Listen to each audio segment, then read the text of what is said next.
comment fonctionnent les programmes Fertiline. Bonjour, je suis Virginie Terrier et je suis la cofondatrice de Fertiline. Bonjour, je suis Adva Grundmann et je suis la cofondatrice de Fertiline. Si vous aimez nos contenus vidéo, n'hésitez pas à les liker, les partager, les commenter et à vous abonner à notre chaîne. Si vous avez des questions sur nos solutions ou nos programmes, n'hésitez pas à prendre un bilan de situation avec l'une de nos collaboratrices. On nous demande souvent comment marchent les programmes Fertiline et aujourd'hui c'est l'occasion de vous en parler. Les programmes Fertiline marchent sur l'approche systémique de la fertilité et de la santé. Grâce à un puissant algorithme, il est possible de prendre en compte tous les critères physiologiques, biologiques et aussi les critères du mode de vie qui impactent directement sur la fertilité, de comprendre ces critères, de les regrouper, d'en réaliser des scores, des profils et ensuite d'impacter sur cela de façon personnalisée. Tout d'abord, qu'est-ce que l'approche systémique? Eh bien, tout simplement, c'est de voir le corps comme un grand système, de voir le corps dans son ensemble. Et c'est-à-dire de voir l'interaction entre tous les éléments, en fait, qui constituent notre corps. De voir aussi à quel point les tout petits éléments peuvent conditionner les gros systèmes et à quel point il existe des interactions, par exemple, entre le système hormonal hypothalamo-hypophysaire et puis le système hormonal reproductif, à quel point il existe des interactions entre la réponse inflammatoire, le système immunitaire, mais aussi les critères d'implantation d'un embryon, puisque finalement tout est intriqué. Et si on garde un œil focalisé uniquement sur les organes reproducteurs, eh bien cela veut dire qu'on n'a pas une vision intégrale de toute l'information que nous envoie le corps et que si on n'a pas cette vision intégrale, on peut difficilement agir sur tous les éléments qui vont venir de l'extérieur du système reproductif et qui vont aller perturber en réalité la dynamique du système reproductif, notamment dans le cas d'une grossesse, puisque la grossesse fait vraiment partie des moments de la vie où tous nos systèmes doivent s'adapter et pas que le système reproductif, le système sanguin, le système hormonal, immunitaire. Et donc finalement, si on ne considère pas quelle est la capacité de tous nos systèmes à s'adapter, eh bien, on peut louper des informations qui sont précieuses pour la réussite d'un projet de conception.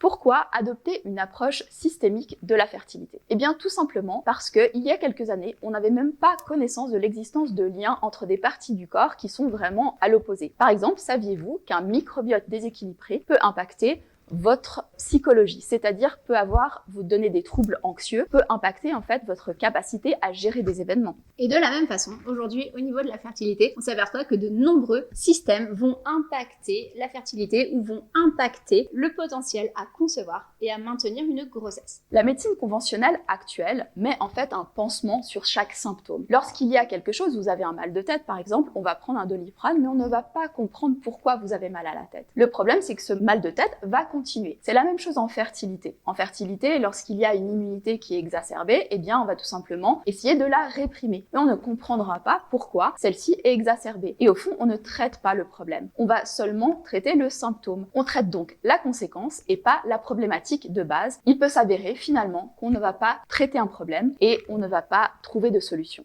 Cette approche de la médecine qui va principalement traiter les symptômes est souvent très efficace sur un temps court, sur un temps d'1 mois ou 2 mois pour régler peut-être une problématique spécifique. Mais par contre, sur un système aussi complexe que la fertilité, ce qui peut être beaucoup plus pertinent, c'est d'aller rechercher ce qu'on appelle de l'homéostasie. Rechercher de l'équilibre entre les différents systèmes, puisque finalement, si votre corps est équilibré, il va s'adapter quand vous avez une infection bactérienne, tout autant qu'il va s'adapter quand vous avez une grossesse et que cette grossesse doit perdurer. Un système qui se désadapte, qui fait des choses qu'on n'attend pas, est un système qui est en déséquilibre, qui a perdu son équilibre, qui a perdu son homéostasie. Et la meilleure chose qu'on puisse faire pour lui, c'est l'encourager à retrouver en fait son homéostasie. Et l'idée des programmes Fertiline, c'est d'aller voir tous les petits déséquilibres de votre corps, pas forcément à l'endroit où la grossesse va avoir lieu, mais des déséquilibres qui peuvent même avoir lieu dans vos jambes, dans vos bras. En fait, les choses, tout ce qui peut impacter vos systèmes, les systèmes qui sont importants pour soutenir une grossesse. Et c'est cette approche qui a fait le succès des programmes depuis maintenant presque 3 ans.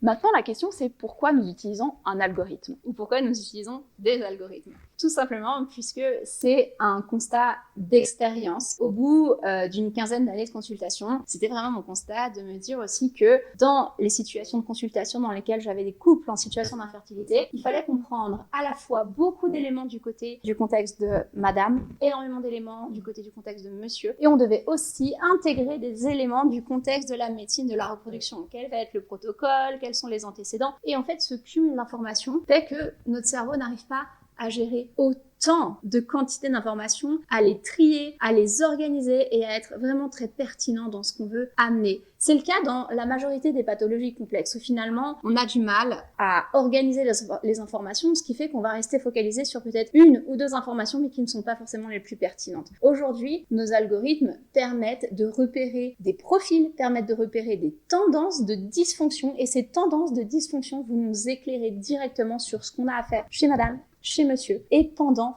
le protocole de PMA. En réalité, ça nous permet d'aller beaucoup plus vite, d'être beaucoup plus pertinent et ces algorithmes font un travail phénoménal que notre cerveau ne pourrait pas faire en réalité dans un temps si court et nous permettent par la suite de nous focaliser sur du détail puisqu'effectivement souvent c'est des détails et un cumul de détails qui font que ça ne fonctionne pas. Et c'est ce même cumul de détails rectifié qui va inverser la balance. Donc les algorithmes nous permettent vraiment d'avoir des profils clairs, de dégrossir ces profils, de comprendre quelle est la dynamique du corps de la personne en intégrant parfois près de 300 questions par personne et de savoir exactement ce qu'on doit faire avec ce profil-là et nous permet d'aller vraiment dans le détail. Ces algorithmes nous permettent d'analyser en même temps entre 1000 et 1500 paramètres. Ils ont été créés avec l'aide de médecins qui, comme nous, croient à la médecine justement intégrative, c'est-à-dire la médecine où on soigne le corps dans son ensemble et on ne veut pas le partitionner.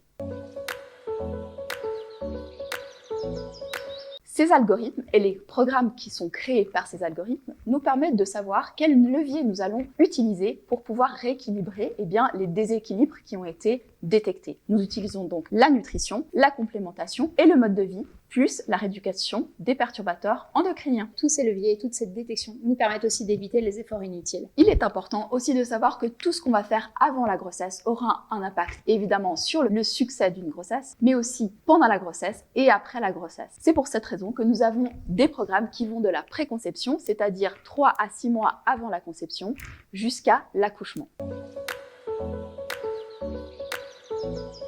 Tous nos programmes sont regroupés dans 2 solutions. Une solution en autonomie et une solution avec accompagnement. En fonction de votre situation, en fonction de votre temps d'infertilité, en fonction des pathologies associées et en fonction de votre niveau d'autonomie, votre niveau d'efficacité à suivre justement des changements alimentaires seuls, vous pouvez décider si vous préférez faire un programme en autonomie ou en accompagnement. Si vous avez justement des doutes sur la question, nos bilans de situation sont là pour ça, pour vous aiguiller sur quelle solution serait la plus adaptée à votre situation, à votre mode de fonctionnement, en vue de pouvoir réussir le plus rapidement possible.